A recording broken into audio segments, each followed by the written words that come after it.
What's up, guys and ghouls, and welcome to another episode of Fright Mic. I'm Liz. I'm Sam. And today we are talking about some sweet deceit. Love sweet deceit. Threading those deceptive lies. The deception. And we are talking about what I believe to be one of the most underrated movies that we've ever covered. The Hole from 2001. Let's do it. Underrated gem. I was really trying to think if there was anything else that we covered that's been as underrated as this movie. And I don't think, other than Cry Wolf. True. This movie, yeah, super underrated. This movie needs a renaissance. Yeah. Oh my God. It needs to be. And I feel terrible about this because it's like, I want you to watch it, but good luck finding it. Yeah. It's not streaming anywhere. You can't purchase it to rent anywhere. Oh my God. And even when you do purchase it, like I did, and it doesn't work, you know? They need. Love that. I think like Shout Factory or somebody needs to do like a re-release of this. Because you have a bad copy of the movie. Mm-hmm. I had purchased a bad copy of the movie once and had to return, like, I bought it from like a secondhand shop and then had to buy it off of somebody from eBay to get a copy that worked. Like, I don't know what it is with these copies of this movie that are floating around out there. But brutal out here, man. Yeah. So I really hope. It was a journey trying to watch this movie. It's so good though. It's so good. And oh my God, I can tell you, and this doesn't happen very often for me because again, my memory, not good. It's awful. I remember the first time I saw this movie. That's so wild. And it was in high school in my friend's basement. Insane. When you would just like throw some random shit on demand. And I remember watching it and I was like, holy shit, mind blown. Mm-hmm. I love a good early 2000s twist, angsty vibes. Yeah. Oh my God. The shit is just, I could eat this up. I do not remember the first time I saw this movie, but I remember seeing the box all the time at like the local video store. Mm-hmm. And I don't remember if I ever rented it. I don't remember if I watched it at a friend's house. Like, it's just one of those movies that I'm like, oh yeah, I know that movie. Yeah. How do I know it? Did I catch it on TV one day? Like, I remember the first time I ever watched Cry Wolf was on TV. Mm-hmm. And I caught it and I said, what in God's name is this? Yeah. This is fantastic. The Hole, it's just like one day it existed in my mind. Yeah, that's crazy. It's crazy that you remember where you were. But it slipped through the cracks. Yeah. This movie needs a renaissance. I was going to say, I don't think, I could be wrong, but I in America at least, I don't think this got any kind of release. That sucks. I don't know. This movie was wonderful. Like the first time I saw it was probably in 2001 when it came out. Oh yeah. And yeah, I don't remember it being in a theater. That's for sure. Yeah, like I said, it's just like one day this movie didn't exist and then one day it did. Yeah. You know? That's like most movies for me. Yeah. I'm like, I don't remember where I was, how I was. That's the same thing with like SLC Punk is not a horror movie, but it's another one of those movies where I owned it and I don't remember why. I don't remember how where was I the first time I watched it? It's just one day it was part of my DNA and it was part of my DVD collection. Yeah, that's like a lot of my movies. Yeah. How did I come to have seen that movie? Yeah. And I can quote, I love SLC Punk, and it's same. So good, so sad, so devastating, but sad. It's great. It's another one of those movies like The Hole where I'm like, one day I just owned it, and it became part of me. Yeah, just became part of the library of movies that I have. I feel like this movie though specifically is like us core. 100%. If there was a movie that it perfectly encapsulates early 2000s. It's so good. We're vibing here. So good. Oh my God. There was nothing like this. It's true. You can't replicate this shit. I like people because I of course went to log it on Letterboxd that I watched it again because even though you keep track of what you do, And I was like, oh man, I gotta look up the reviews on this. And people were like, oh, this needs to be remade. You can't. You simply cannot. It doesn't lose it. It'll lose something because it's like it's something like this movie where you like have such an unreliable narrator. It's something like you experience for the first time. And I mean, obviously I've seen this movie multiple times, but like you can't replicate that shit. Right. The surprise is gone. The twist's out the window. You can't do that. There are so many other movies with unreliable narrators that I don't want to name in case no one's seen them. So like I won't, but it's just yeah, like spoilers. Yeah, exactly. That like man, it's like I almost wish I could go back in time and see it for the first time all over again to experience the head rush of everything being tilted on its axis. Like it's so good. Yeah, and this is exactly what this movie does. Yes. And it does it so perfectly. And you're like, what the fuck? And by the end of it, you're like so angry. You have all of the feels and you're like, oh my God. Because this movie starts out one way and then it literally gets to like the halfway point and then it flips around and you're like, holy shit.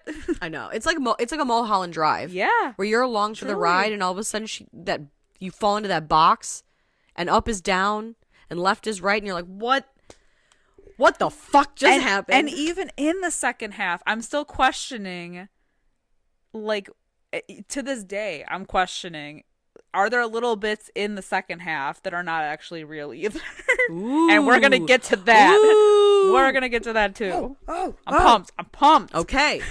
So let's get into it. I'm bricked up, baby. I just went from 6 to midnight. Let's do it. Scores, before I forget. 6.2 out of 10 on IMDb. 53%, so say the Rotten Tomato. So say they all. Mm-hmm. So, weird, decent. Yeah. For this. It's going to be one of those. It's going to be because no one's seen it, so there's only like... True. Yeah. We need to bump those numbers up, once people. once it has its renaissance. Get that tomato meter up. Yeah. Oh, yeah. So let's dive into it, shall we? The coldest of opens. Yes. We have a very disheveled Thora Birch playing Liz. Right? Liz? Mm-hmm. Yes. And she's like 28 days later stumbles back into her school. Yeah. Calls what's 911? What's 911? Well, you know, in England. I don't know. She calls IXII and screams. The 911 of England. Yeah. And they examine her because she's been missing. Her and 3 other classmates of hers have been missing for, I believe they say, 18 days. Yeah. And she's the only one to come out. And so what happened? Womp, womp, womp. So they bring in a psychiatrist. Mm-hmm. We're going to see a lot of those this month. Which is the same lady, I'm pretty sure, from 13 Ghosts. Yeah. The mom. She's also Miss Honey. No, she's not the mom in 13 Ghosts. She's the mom. She's the lady that helps out Cyrus. She's the one who like... Oh, yeah. See, I knew. Yep. And she's Miss Honey from Matilda. Miss Honey. Love Miss Honey. Yeah, so she's the psychiatrist. She helps Liz kind of recount what went on in the hole. Mm-hmm. What went down? What went down the hole? What went down in the hole? And so Liz kind of gives an overview of what it's like to be at this like hoity-toity rich prep school in England. Yeah, basically she says if you're not like thin and blonde and, you know, whatever, then you're not popular. And she paints herself to be an outcast. And her best and her frenemy friend her best / one of her only friends is this guy named Martin, who... Oh, I thought you were going to talk about Frankie. Oh, not quite. Not yet. Not yet. We'll get there. Yeah. Martin, who is in love with Liz. For sure. But he's been solidified friend zoned. Yeah. Hardcore. Like at one point they're standing on a field and she's like, oh, I love you too. You know, like a gay friend. And he's like, but I'm not gay. And like a group of guys walking by and they're like, oh yeah, right. Like Because this guy does, you know, like, he's very clean cut, and he gives, like, the sassy, like, I hate to say, like, stereotypical, but, like, Yeah. oh, I'm the stereotypical gay friend that'll help you, whatever, because this Liz is, like, pining for the popular kid Mike, who's an American student, and he was dating a model, but then it's discovered that they broke up. And it's discovered by her frenemy, Frankie, played by a very, very young Keira Knightley. And it's so weird to see Keira Knightley act in a movie that's not like a period piece. Right? That's wild. Uh-huh. Like she's just a normal person. She's just a normal girl. She's not on a pirate ship or yeah. And in the world of Jane Austen. Yeah. Anna Karenina. Is she an Anna Karenina? Right? That's her. Anna Karenina? Yeah. It doesn't matter. The point is. Wasn't she in Pride and Prejudice? Like the newer one? Wasn't that her? Yeah, I think so. I think she was in both. Yeah. She's in a lot of period pieces. I think she's been in both. She's been in all kinds of shit. It's nuts. Yeah, so this is like modern Keira Knightley. Mm-hmm. And she's, like you said, her name's Frankie, and she's very popular. And because this Mike guy dated a girl who was blonde, and now he's single, all of the girls in the school, including Liz, have bleached their hair. And because it turns out like that it's such a mess, Liz goes to Frankie's room and is like, I need your help. And so you kind of get this loose sense that they, like you said, they're frenemies. Yeah. Kind of, sort of.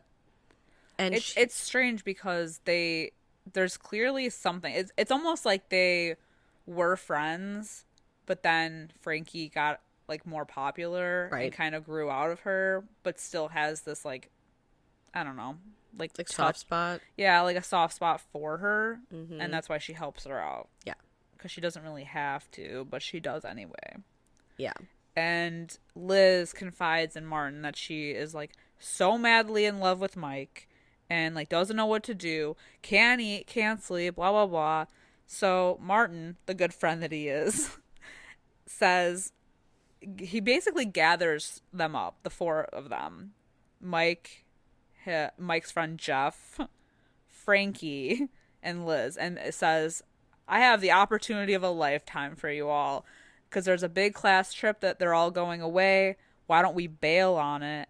I know of an old underground bunker and I got the keys. Don't ask me how. Yeah, don't ask me how I got them. I'm not going to tell you. So you guys can lock yourselves away for the weekend and party hard, and I'll come let you out by the end of it. Yeah, and that's the thing. This, like, Martin says, I have to lock you in from the outside. And Frankie's like, well, can't you just leave the door open? I need fresh air for my skin, yada, yada. And Martin's like, absolutely not. You're going to get caught. And so the deal is that Liz is allowed to tag along with them, because originally I think it's just supposed to be Frankie, Jeff, and Mike. And Liz is like, I need to get in there. I feel bad for Martin in this version of the story, too, because he straight up tells Liz, I'm in love with you. And she's like, yeah, but you're like a gay friend. And then she's in his room later and she's like, you've never been in love? You've never been in love like this. You don't know what I'm feeling. And he's like, you bitch. You absolute bitch. So it's Martin basically got dogged in this movie, man. Martin got real I feel bad for Martin. Yeah. So when he shows them this bunker, they're like, what is this place? And he said, the old war fort up there, this is the escape hatch. And so there is electricity that still runs through it, and he locks them in and says, I'll see you in 3 days. And it's kind of funny because it's like the scene that plays out is like, oh, there's like alternative rock music playing, and they're just generally like goofing off, and it seems very innocent. Like there's no hardcore partying, drugs, alcohol, like anything you'd think these like kids would be up to. Youths. Yeah, it's like they're running around with like youths. Yeah, like they're running around with like water guns and light, like flashlights and stuff. Yeah, and Jeff makes a comment like, what's, because they're like going around telling like scary stories to freak each other out, and he's like, what's scary? Martin not coming back. Yeah, what if something happens to Martin and, Nobody knows we're here. and he's the only one with the key to let us out, and Frankie says, "Stop, Jeff, you're going to jinx us." Exactly. And especially, like, they make it known, too. So, like, Liz, when she shows up, first of all, she looks like she's, like, even Mike is like, "What are you, hiking the Himalayas?" Yeah, she came prepared. She did. But, like, Mike, he's like, "Oh, food? Like, I brought a stick of gum in case I got bored." And so she's like, Liz is like, "I brought sausages." Yeah. So, like, if they got little pots and stuff. yeah. And so it kind of shows this, like, loose friendship forming between Mike and Liz, because she's like, "I'll share." And he's like, "See, fuck you, Jeff. I'm going to share sausages with my new friend, Liz." And basically, the story goes that, like, yeah, they tell these ghost stories, and Jeff brings up the possibility of them not being let out. And by day 3, they realized, oh shit, he's not coming. No show. And Frankie is like, "Jeff, you doomed us all. I knew it. You jinxed it." And she's freaking out. Rightfully so. Because they have a phone, but they are obviously not getting any signal because they're so far underground. But then that same night, Liz notices a shadow above the door. And she confides in Mike and is like, "I think that Martin is purposely keeping us down here for a reason. And I think he's watching us." Well, and she exposes the reason being, because he's like, "Well, why would he bother? Why is he keeping us locked up? It's weird." And she goes, "Well, I think I know why. Because this is when she's like, 'Oh, come lay in the bed with me.'" They're like laying next to each other under her blankets.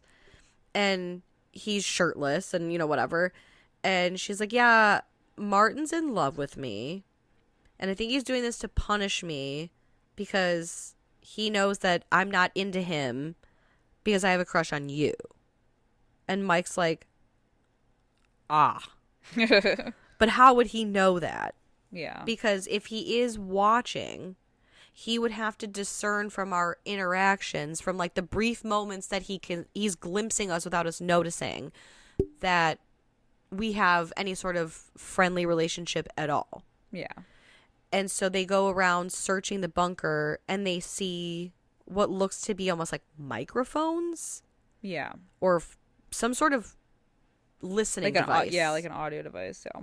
And so they deduce that he's been listening to them, and they come up with this whole plan where they're going to pretend that Frankie is sick and that they hate each other. Especially so that Mike he'll and let Liz. them out. Yeah. So they put on a whole show. Yeah, and, like, this scene is so important because of what happens later. Yeah. Because it's such, you know what I mean? It's like a foreshadowing. Yes. In a way. Because Frankie is pretending to be so sick that she's throwing up. She's, like, pouring water in a bucket, and she's, like, right by one of the speakers, like, faking throwing up. And Liz is holding up signs like, "Oh, talk about Frankie being sick," and, like, there's cues, no clean water. Like, right. cue cards on what you should say. And, like, blame me for this whole thing. And so Mike and Jeff are screaming at Liz, and even though the words that they're saying are mean, they're, like, laughing about it as if it's funny. Like, Mike's like, you stupid bitch, you horrible, I hate you. Yeah. But they're, like, laughing. Yeah, not very sincere. Yeah. And it's all this big thing. But lo and behold, the next morning, the doors open and they get out and they're all praising Liz. They're like, you saved us. This is all your idea and it worked, and yeah, all is well. And especially with her and Mike. Like, Mike picked her up in the biggest hug, and, I think their relationship is really turning into something. Mm-hmm. And I just love when because the psychiatrist is, of course, like, recording all of this. And when she's, she hits. But we know something's up because it switches from that to, like, what's actually happening, like, quite a bit. And at some point during this, they mentioned that someone's been arrested. The boy has been arrested. Mm-hmm. Yeah. So we know that something's up. Especially because when, what's her name? Philippa, the psychiatrist, when she leaves, after Liz tells this story. Yeah. She's like, we got a lot more work to do. Yeah. She calls her, like, superior and is like, she thinks she spent the fucking week in Disneyland. Mm-hmm. This bitch is crazy. Yeah. Like, she's actually insane.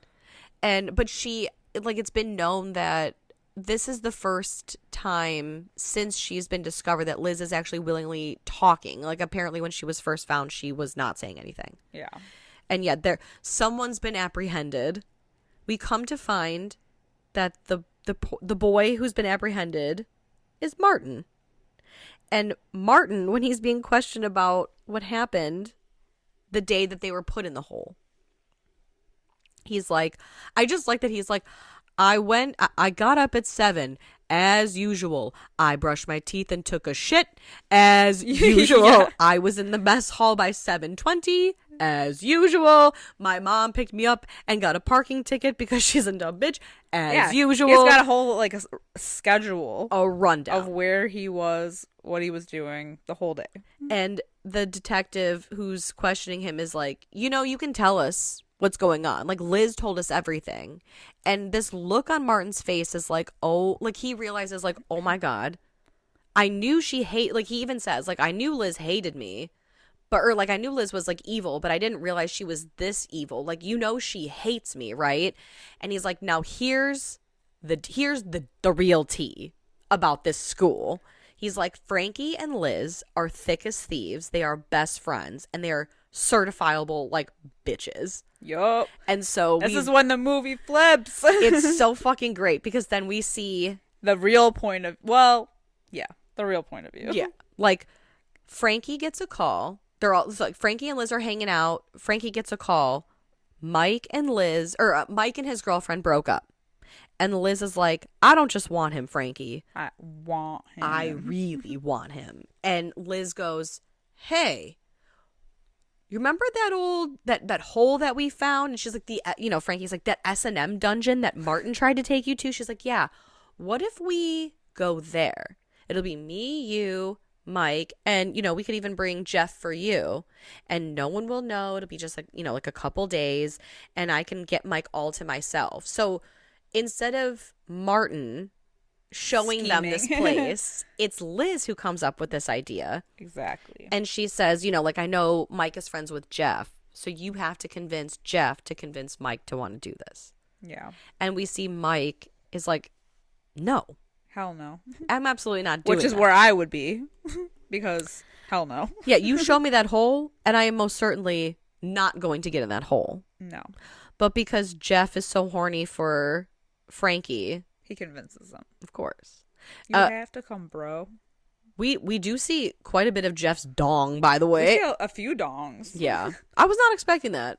No. It's a lot. Yeah, they were there. It's a lot of sausage. Given the fact that, and I guess this is a problem also later, that Keira Knightley was 15 when she filmed this movie. Yeah.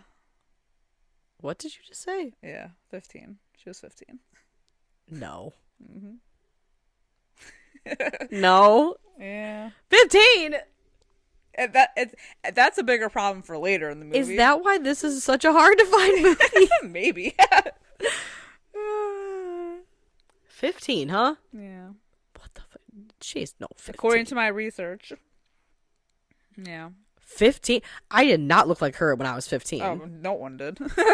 This goes back to the conversation we had last week. Yeah. Wild. 15? Enjoy the podcast, like what you hear, and you want to hear more? Well, you're in luck. We have a Patreon. That's right. If you don't know, we talk about new movies on our Patreon. We do monthly rewinds, so that way you can find out what we are watching between our main episodes. Sometimes we craft spooky cocktails to match our theme of the month, and watch parties galore. So much fun over there. Head over to patreon.com/Fright Mic podcast to check that out. Again, if you want to hang out with us a little bit more, then support us over on patreon.com/Fright Mic podcast. And we'll love you forever. Okay, bye. And I have to say that these like cops are like really pressuring Martin to confess. Yeah. He's like, he literally has a straight up alibi, and they're like, no though. I don't believe you. Yeah. Yeah. I just don't. Yeah. It's honestly just, it's a vibes thing. Yeah. I just don't believe you. Yeah. Yeah, but It's pretty wild. it's insane. Yeah, and they're like, we can't, like, they literally can't hold him there. They have nothing on him. Yeah, they have no proof Yeah. And that he was involved in any of this. No, they have no proof except Liz's word, and Liz is proven to be a liar. Yes. Yeah, so after some convincing that they're going to have like a great time in this hole, we see them actually go into this hole, to which Liz doesn't tell anyone, but she has the key. Yup. This whore has the key, and they go in, and what we see this time round is much different from the ragtag, like, light, 2000s alternative metal where they're running around with Nerf guns and shit. I'm talking copious amounts of Quaaludes. drugs, alcohol. Yes, like, They got just, the lewds. they be sucking and fucking up in there. Well, It's a lot. There's a lot happening. yeah. Well, and I feel, so it shows them like they're listening to like dance, like techno music or whatever, and the girls are dancing about the balcony and the guys are watching, but like, it's so obvious that they're watching Frankie, Yeah. and neither one of them is interested in Liz. Mm-hmm. And they make it The more illusion obvious. is shattered. Yeah, they make it more obvious when they get off the platform and Frankie's still dancing, and Mike and Jeff are like, which one of us are you gonna fuck first? Yeah. Now, She's like, neither, but playfully, not so playfully, aggressively getting kind of like pushed onto the bed. and we find out that she has fucked both of them. Yeah. Her and She Mike did have a one-night stand with Mike. Yeah, they were 13, which is so wild. Yeah. At least to me, who's a prude, apparently. I'm like, 13? Oh my god. I think I tried to put myself in the situation where I would be a dumb bitch enough to lock myself in a hole. I wouldn't. Yeah, exactly. First Couldn't of all, be me. you would not catch me there I like to be above ground. at all times. Even when I'm dead, put me in a wall. It's scary Think enough I'm going up in the here, ground? let alone in the ground. Yeah, I don't think so. And so, like, trying to put myself in the situation of, like, if I were Liz, so basically Liz gets pissed off because she's jealous that Mike is, like, all hands. Yeah, like, they're literally trying to, like, take Frankie's shirt off and take her pants off. And, like, they're talking about just, like, essentially having, like, a three-way, I feel. And Liz gets jealous because she's into Mike, and she pulls Mike's hair. Yeah. Which, like, ends the whole thing. Yeah.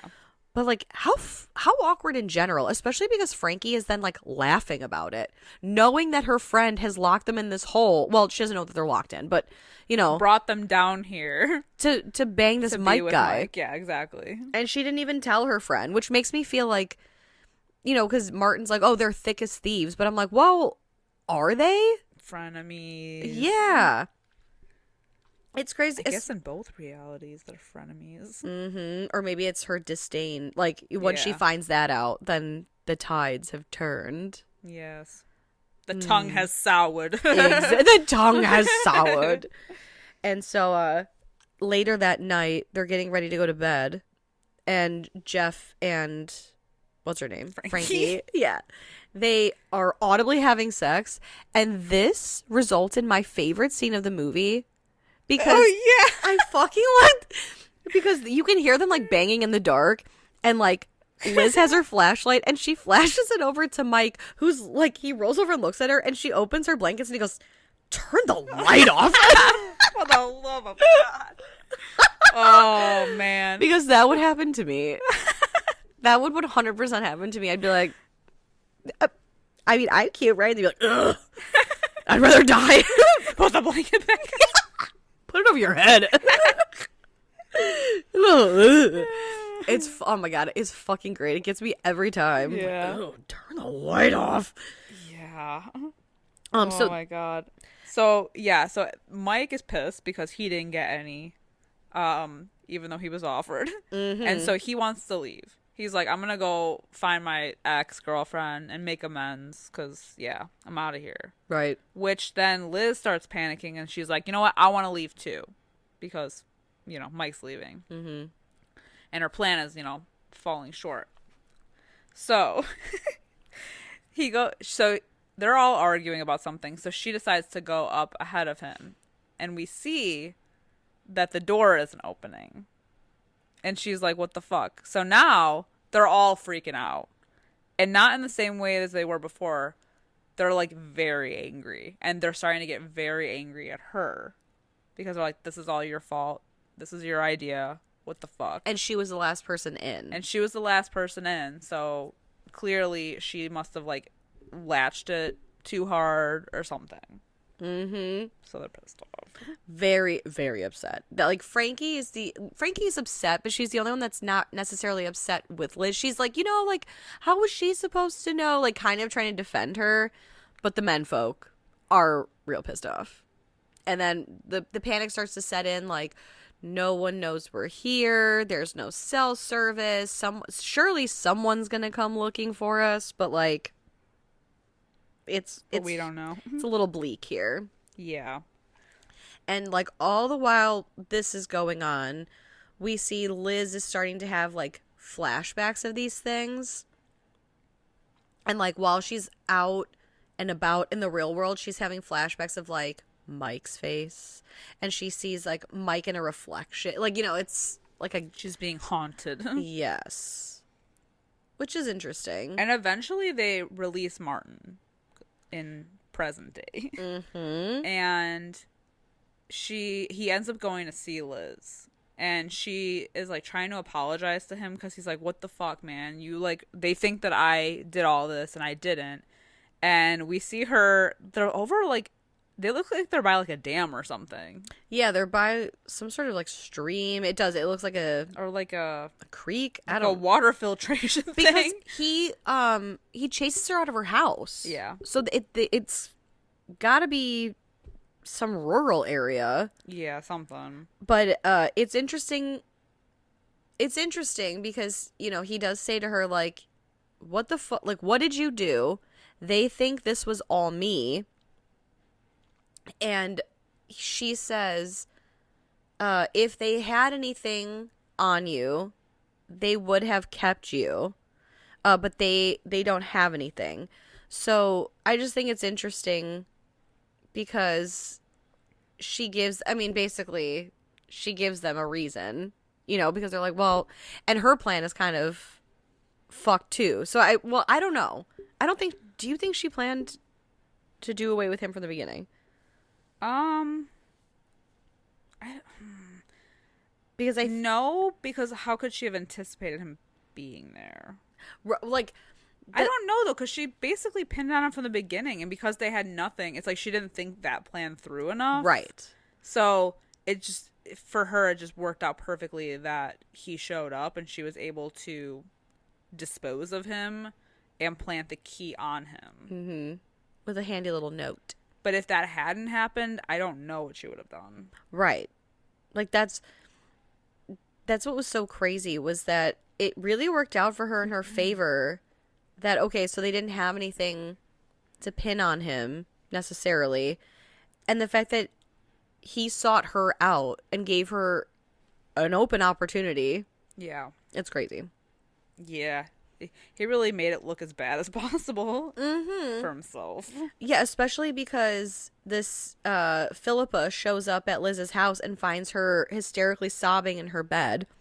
And is like, I need to get out of here. Martin found me, and, you just got to get me out of this house. And while they're driving, she convinces this psychiatrist to take her to the hole. Because she's really trying to remember what happened, and every time she thinks she remembers, it's blank. There's gaps, and then she can't figure it out, and she thinks that she sees Frankie, and she realizes that it's not true, and she really needs to get back into the hole to like sort this whole thing out once and for all. And so, against this doctor's better judgment, she takes her to the hole. And not only to it, but inside of it. Yep. Which is an active crime scene. Mm-hmm. What the fuck, lady? Yeah. She's not setting herself up for good either. Right. Well, and then, because this is when the shit, like, really turns. Because up until now, Liz has been just, like, a victim, and, like, yeah, crying. And then they get in the hole, and all of a sudden Liz is like, Here's what really happened. Yes. She turns to the camera. And so we see that basically they are rationing their water. And Jeff says that he was like, I mean, essentially like a, I don't know, army scout or something like that. And he's describing to them what's going to happen when they run out of water and they die of dehydration after 3 to 4 days. And days do go by. Mm-hmm. We don't know how many, but let me just say that, like, they all look so bad. They literally look like they're already dead. It's disgusting. They look like corpses. Like, well, and the fact, too, is, like, Liz gets upset after a while because they're still mad at her, and she goes and she's, like, crying, and Frankie goes to comfort her, and she's still, like, crying hysterically until Mike comes over. And it's like, you know, when you're in tight quarters and you're in, like, such a heightened situation, you know, he's like, oh, you know, like, don't cry about the, you know, like, when we get out of here, which we will, you know, we're all going to go to a pub together and we're just going to, like, laugh and have a good time. And she's like, oh, I feel much better now. Because he's, like, talking to her. Yeah, but and this is the point where I'm like, it is, because it's like, it's just strange to me that they would be so nice, even though she was, like, freaking out, that they would be so nice to her all of a sudden out of nowhere. So, like, that makes me think that maybe her delusion, like, bled into this, kind of. I mean, maybe it happened because they're, like, trying to comfort her because, like, what's the point of freaking out? But they were all freaking out and they were all so pissed off at her. Mm-hmm. So it's like, that scene seems a little out of pocket for given, like, what's going on. So I'm like, I wonder if it's, like, her delusion bleeding into this. It could be. This narrative. It could be. I always just took it as, like, if you're stuck, if you're trapped somewhere, and someone's hysterical, the last thing I want to do is listen to this, like, bitch wail. Yeah, for hours and hours. So it's like, hey, which know, could be fine. Yeah, we're gonna get out of here. Because even, like, so, and it's not like, well, and eventually when her and Mike start fooling around, sometimes, like, a part of me is like, did this actually happen too? Yeah, I feel like it probably did. I feel like it did. But I also think it would be a cool idea if, like, even though she's, like, confessing right now, she still is, like, unhinged. She is unhinged. I mean, she is, but, like, the delusion is still slipping through because it's like she wants this to be the reality so bad, and obviously the whole point of this thing was so that she could go hook up with Mike. Of course. All of this for a man. All this for a dick appointment. Like, yeah, for real. No man is worth. I'm not getting a hole for no man, no woman, no anything, no anybody. Yeah. No any person. Mm-mm. But yeah, so I think it's all real, but I think it would be a cool idea if it wasn't. Mm-hmm. But wouldn't even know because obviously we're given so many, like, versions of this, right? Of what happened and she's an unreliable narrator, so we have no idea. Yeah, she big time crazy. Yeah, yeah, like they do eventually hook up. Yeah, it's, like, so wild because Which, can you even... and I know we mentioned this before we even started recording. Think of the smell! Think of the smell, man. Like, they've been down there. So, we see... The only reason we can tell how much time has surpassed is that we see basically, like, a horde of the food that they brought rotting. And there's, like, bugs crawling over the plates that they were using. Like, at this point, at least a week and a half has passed. Like, a good chunk of time. And yeah, like, Mike, I don't know, he gets, like, desperate, especially when you feel yourself starting to, like, slip a little bit. Yeah, you go. And Mike and Liz start making out, and he's, like, feeling her up and all this crazy shit. And it's like, all I can think of is, the smell. Like, you don't have water, so you're not bathing, you're not drinking, you're not brushing your teeth. So, like, they're kissing. Bad breath. If they're gonna have sex, which they do end up having sex, think of that smell. Gross. The smell of the fucking hole in general. It's like, yeah. Oh no. Oh, absolutely not. The last thing I am is fucking turned on. You know, like, get your foul death breath away from me. Your death breath. Yes. Literally. But so, like, while they're making out, what a wild choice. Yeah, a wild. But I choice. guess, if you think you're gonna die, I don't know. I guess. I feel like maybe. I guess. I need my spit more than I need dick. You know what I mean? Like, I'm dying here. Not necessarily. Maybe I need your spit. It's crazy. Oh, man. And let me tell you why. Yes. So let me tell you the reasons. Jeff comes in to interrupt their handsy makeout sesh, and he says that Frankie is really sick. And Liz is really sick because while Frankie... She's sick and tired.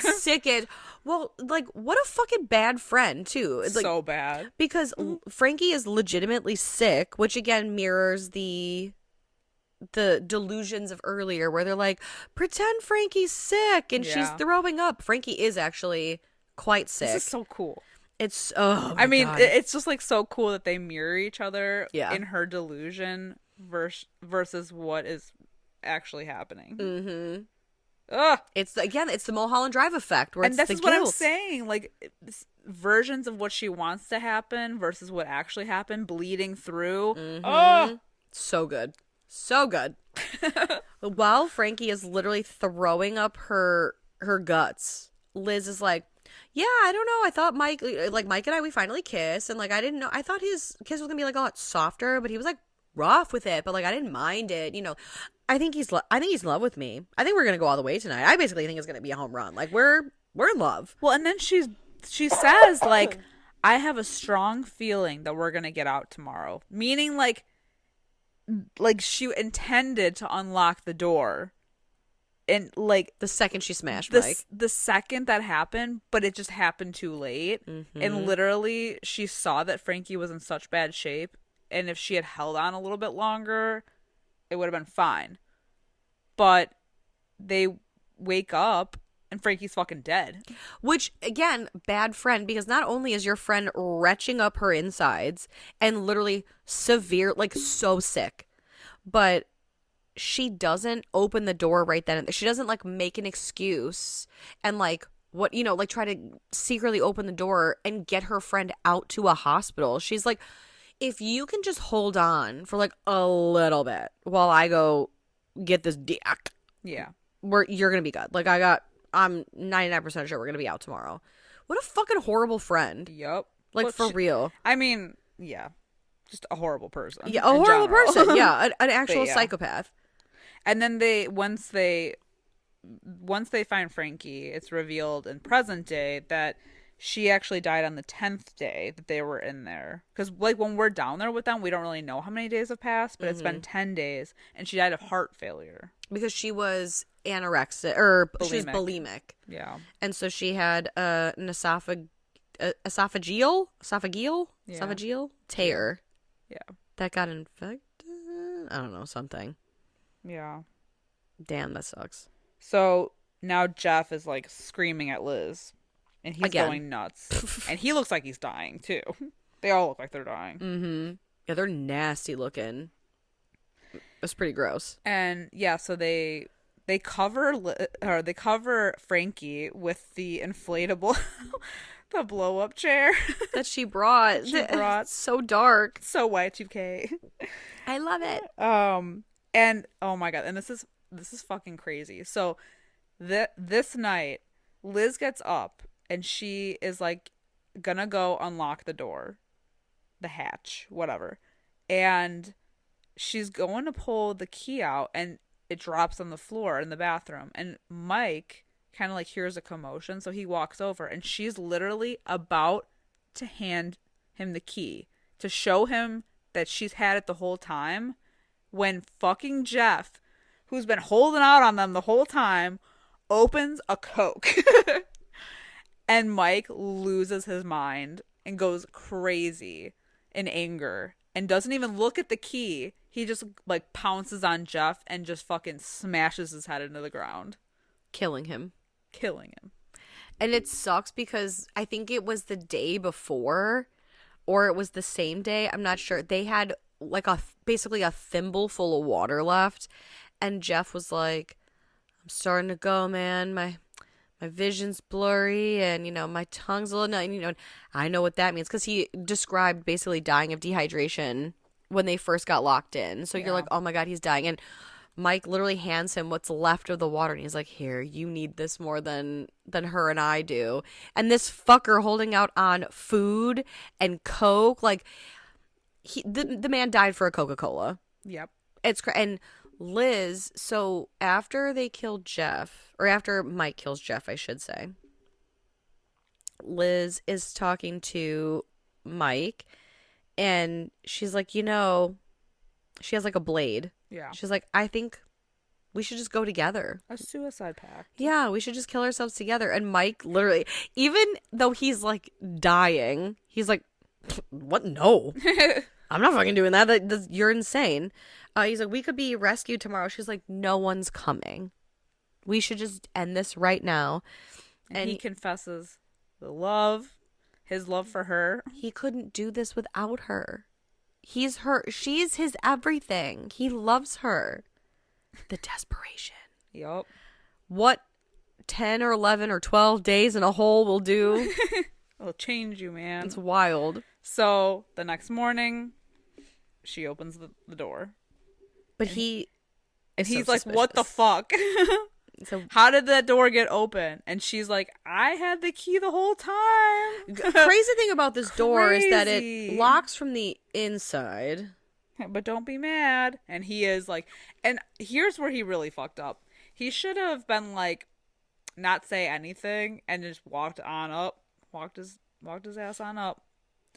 And then confronted her outside, because the mistake that he made was throwing a fit inside the hole while trying to aggressively climb this ladder that ends up breaking and falling and piercing his heart. Mm-hmm. Damn. Ooh. Damn.